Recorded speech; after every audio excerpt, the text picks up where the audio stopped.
नमस्कार मित्रांनो, लग्नानंतर होईलच प्रेम या मालिकेच्या येणाऱ्या पुढील भागामध्ये आपल्याला खूप मोठा ट्विस्ट पाहायला मिळणार आहे.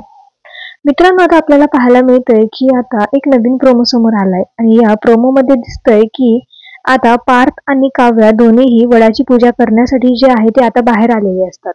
तर आत काव्याने साडी घातल्यामुळे वडाच्या फेऱ्या मारताना तिला आता जमत नसतं. त्याचमुळे आता पार्थ तिच्या मदतीला येतो. काव्य आता झाडाच्या फेऱ्या मारू लागते. त्यानंतर मात्र आता तिचा पदर धरून पार्थही तिला मदत करत असतो. त्यानंतर आता नंदिनी घरी येते तेव्हा मालिनी आता तिला आनंदाची बातमी देते.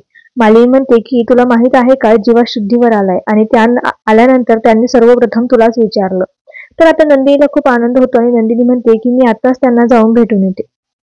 पण आता मित्रांनो, मालिनी आई म्हणते की तुला भेटायला जायची काही गरज नाहीये.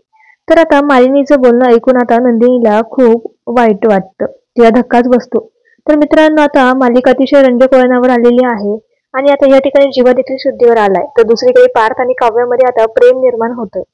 तर काव्याने पार्थसाठी केलेला व्रत जे आहे ते काव्याने पार्थसाठी हे केलं असेल, प्रेमाची नवीन सुरुवात तिने केली असेल, की हे सगळं तिने जीवासाठी केलं असेल, हे सगळं पाहणं खूप रंजक आहे. पण तुम्हाला मालिका आवडते का आणि मालिका तुम्ही पाहताय का, हे कमेंटमध्ये नक्की कळवा.